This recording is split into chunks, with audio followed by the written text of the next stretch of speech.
you're almost done listening to me, I have to introduce one more person. It is, again, a distinct pleasure to introduce my friend and colleague, Derek Peterson, who is Professor of History, Afro-American and African Studies at the University of Michigan. Derek embodies in so many ways exactly what it means to be a scholar. We've heard a little bit about his awards and his extraordinary presence, his talent as a teacher and as an advocate for so much. But now we get to hear him speak about practicing history itself.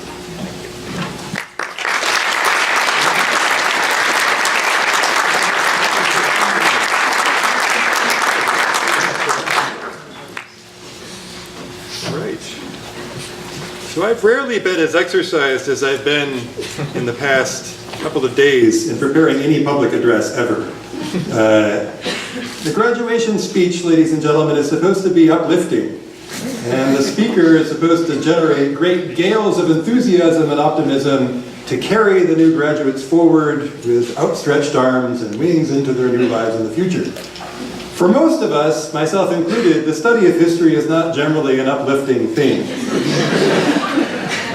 We historians, as those of you who study with us know, specialize in puncturing conceit, exposing the underbelly of grand schemes, highlighting hypocrisy, self-interest, and partisanship. We're kind of professional cynics. So as full as anxiety as I've been looking around for ideas that could structure this commencement address.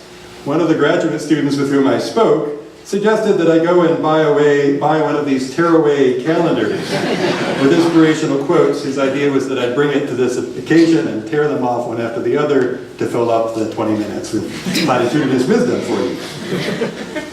I haven't found that idea to be particularly attractive, and I have to say I do feel an obligation as a scholar to give you, the class of 2018, some insights into our larger vocation today as you look forward to your next steps following your time here at Michigan. So, just as we've taught you to do, I've made recourse to history in order to think about what it is that the commencement speech ought to do. What are the politics of platitudinous, uplifting ways of seeing history, and what alternatives are there? Here at Michigan, the study of history was, from an early date, introduced into the curriculum as a vehicle of uplift, a source of inspiration that could act, alongside training in the classics, as a kind of secularized foundation for a common morality. In the 1840s, when this university moved to Ann Arbor from Detroit, the university's curriculum focused on the classics. Candidates for admission were examined, among other things, in Cicero's selected orations, Jacob's or Felton's Greek reader, Andrews or Stoddard's Latin grammar, and on Virgil. You'll be happy to know that those examination requirements quickly passed away. The university from an early date saw itself as a moral guardian, not only as a source of education. As the university's officials said in 1843, "No college in our country can secure public confidence without watching over the morals of its students and making strict propriety of conduct as well as diligent application to study a condition of membership." Parents will be glad to know that discipline in the 1840s was stern. Absences from the university were excused by a vote of the faculty. No student was allowed to leave Ann Arbor without the permission of the president himself. Every student was obliged to attend public worship on the Sabbath at a church selected for them, ladies and gentlemen, by their parents. By 1858, the undergraduate curriculum had been distinctly diversified. There was a new science course which ran in parallel with the classical course. Here, training in Greek and Latin was supplanted by an extended range of mathematical and natural science. University officials were determined, they said in the announcement of this new course, to embrace such studies as are more particularly adapted to agriculture, the mechanic arts, and the industrial arts generally. That was the year, 1858, when history was introduced into the undergraduate curriculum here at Michigan. The goal, wrote the university's fathers, was to exercise students in original investigation and close criticism of important periods and noted characters. The core texts included a history of the French Revolution, a history of civilization in Europe, Leopold von Ranke's History of the Popes, Robertson's History of Charles V, and Hume on the history of Britain. Students were expected to have read Gibbon's Decline and Fall of the Roman Empire before they entered the university. Now, with the advantage of retrospect, we might rightly look upon this curriculum and wonder why all of the heroes about whom Michigan students were supposed to learn were white, why they were all male, why European history and not some other people's past was held up as a model for Michigan undergraduates to emulate. But in its own time, the ethnocentrism of Michigan's earliest history curriculum appears to have been uncontentious. For generations of Michigan undergrads, the history of Europe was a source of inspiration and instruction. Within an educational infrastructure that was geared toward the teaching of morality, history was supposed to offer real-world instances of human triumph, heroism, and valor. It was a foundation for character. That way of thinking about history as a source of moral and social guidance was both lasting and influential, even into the 20th century, a time when the university was otherwise moving away from its religious foundations. In 1912, the 75th anniversary of the university's foundation, the baccalaureate address was given by the Right Reverend Charles A. Bunch. He titled it with the title, "The Optimism of Unrest." This is a photo of the occasion on the overhead. Bunch began his talk by bringing to mind what he called the voice of pessimism. That voice, he said, might be ringing in your ears telling you of demoralization and chaos in the political world, of the deadly lowering of standards in business and social spheres, of growing lack of reverence for the things your forefathers held sacred. The speaker wanted his students, his listeners, to ignore this and other dire forecasts of the future. The pessimist has had his day, said Bunch.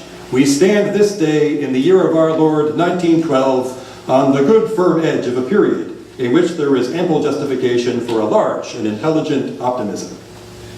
Bunch pointed out, as he said, that from the dawn of history, unrest and dissatisfaction with the existing order have been the media by which wrong has been righted and progress attained. And he went on to list instances in European history and in American history in which unrestful people had caused change in the political world. Among other things, he pointed to the Magna Carta, the French Revolution, and the formulation of the American Constitution. From these and other instances, he concluded that every worthy reform wrought out by man in any sphere, in any age, has been the result of unrest and discontent with their attendant fury of debate. And he ended his address by assuring the audience of graduates that never in history, in the history of our nation, has a richer opportunity beckoned to the trained, disciplined, forward-looking, worthily aspiring men and women of our colleges of today. Can we, with Reverend Bunch, hymn the cleansing and renewing power of political and social unrest, full of confidence that something new and better will come out of it? Can we, like Reverend Bunch, rest secure in the confidence that from the upsets of the old regime, a new and more progressive world will arise? Can we, as in 1912, feel ourselves standing on the good, firm edge of a period of a forthcoming large and intelligent optimism? Reverend Bunch could be optimistic about the generally upward trend of human history because he said nothing about injustice as a formative force in that history. He said nothing about the experience of slavery, which had been so foundational in the building of Europe and America's economies.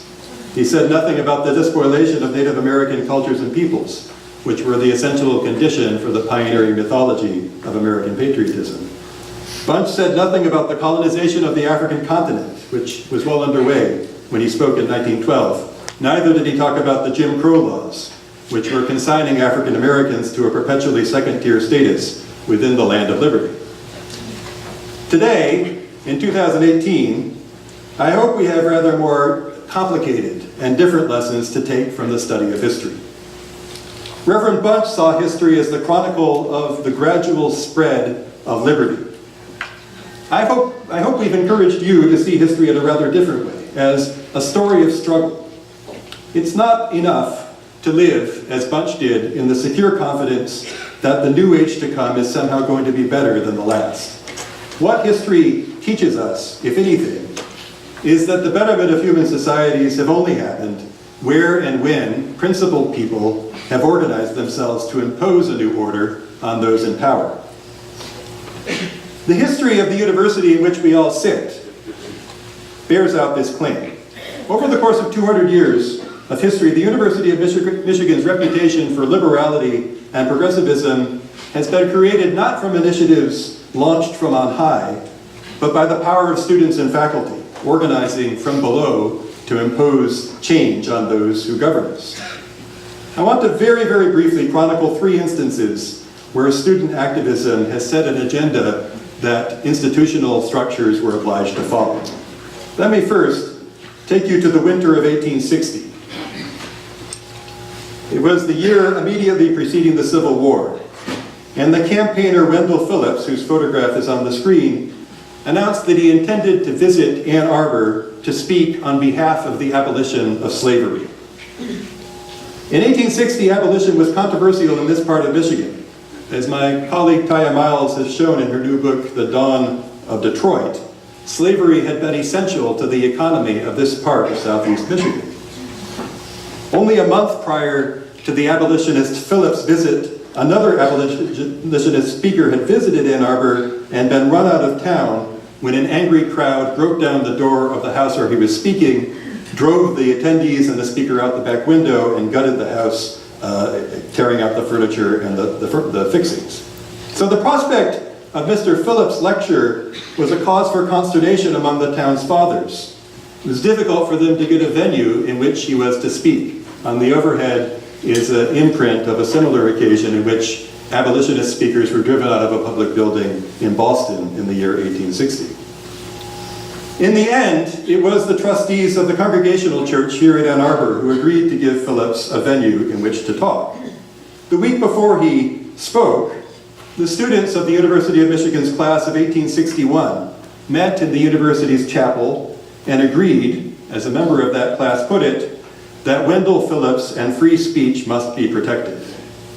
On the afternoon of his lecture that winter, 24 members of the class acquired stout hickory clubs and arranged themselves outside the doors of the Congregational Church, which was at that time on Washington and 5th, where the district library now sits. When Phillips arrived in the church, which was overflowing with people, there was a mob howling for his blood outside the doors, demanding that he be run out of town. There was a stone thrown through the window of the church, and at various times he was interrupted by people hissing in the audience. But more generally, Phillips was able to deliver his address because of the protection that the class of 1861 afforded him, standing as they were outside the door with their clubs. He was to hold forth for 2 hours about the horrors of slavery and about the cowardice of the nation that tolerated it. In the following months, many of the students who attended Phillips's lecture were to become ardent abolitionists. 1,800 of them volunteered to fight in the Union Army at the outbreak of the Civil War. This is a public address given by U of M President Tappan on the occasion of the outbreak of the Civil War.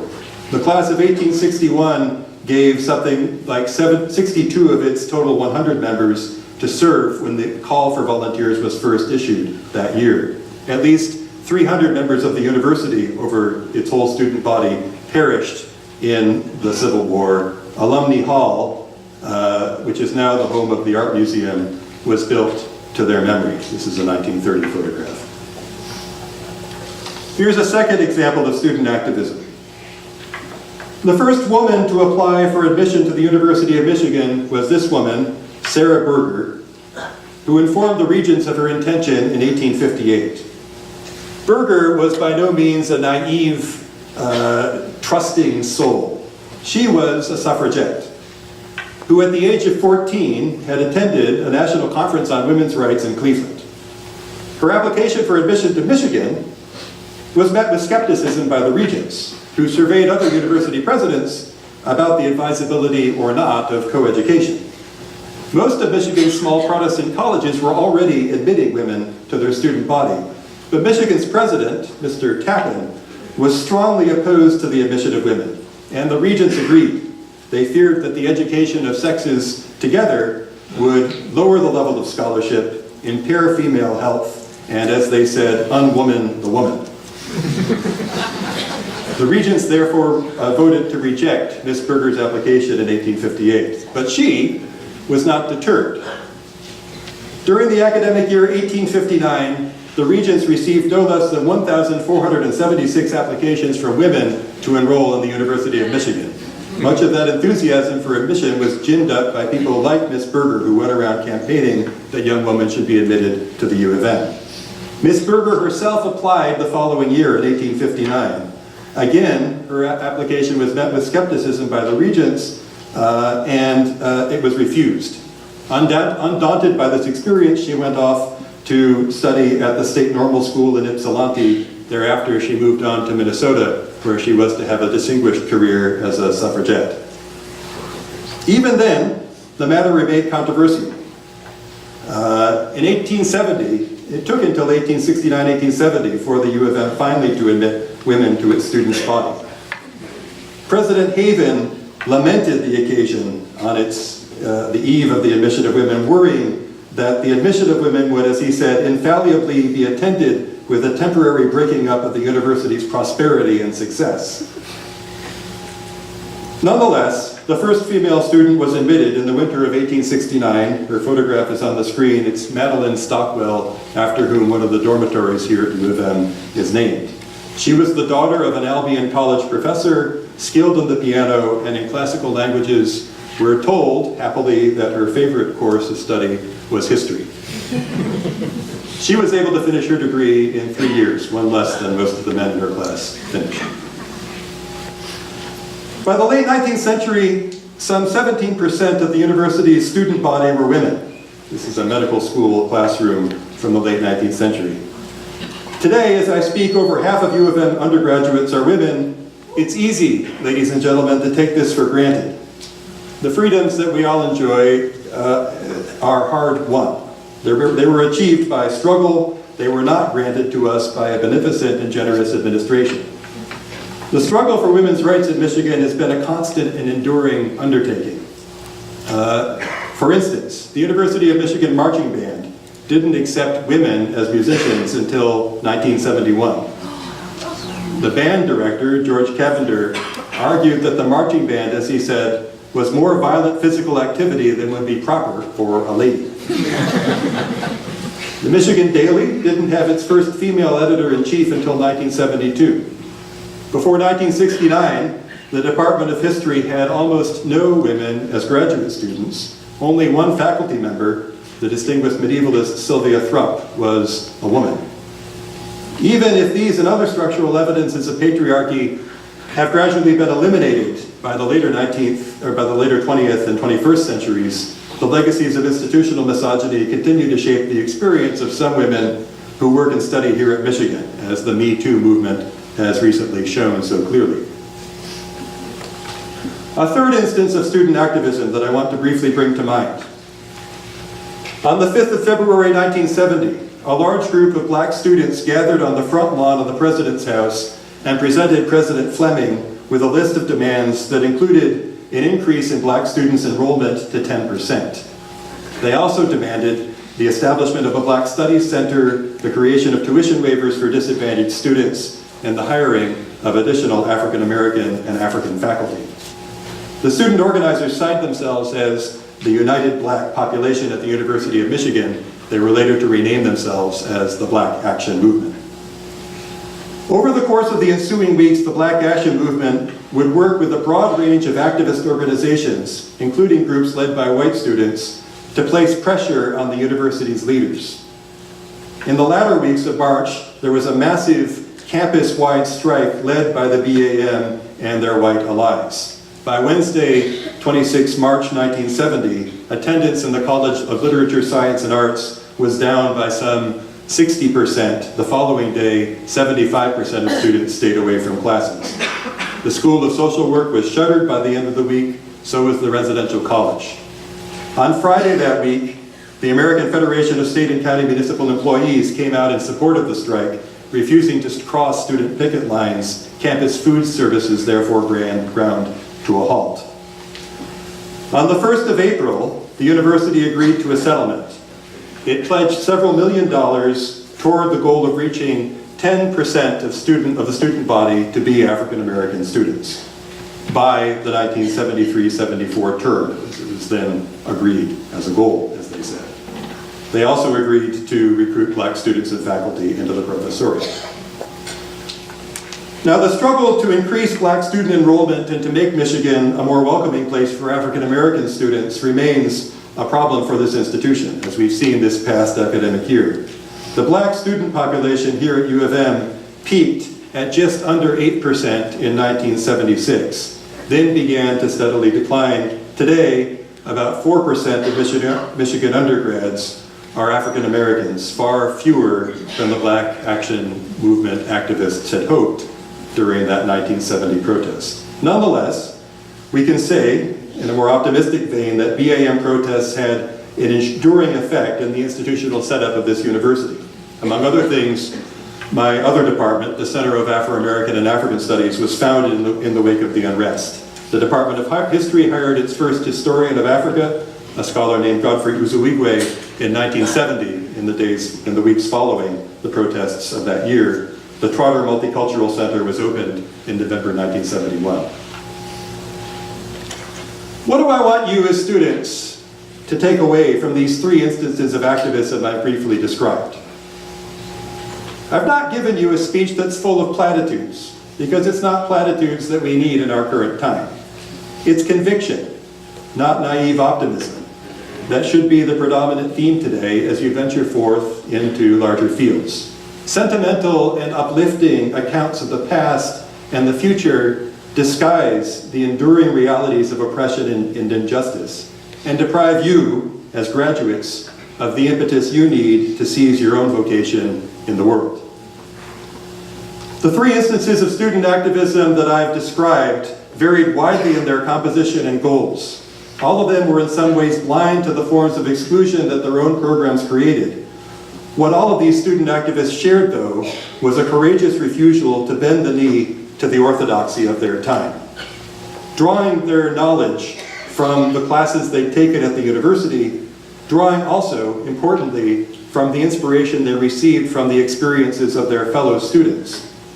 The students I've described formulated programs of action that vitally shaped the institution to which we all belong.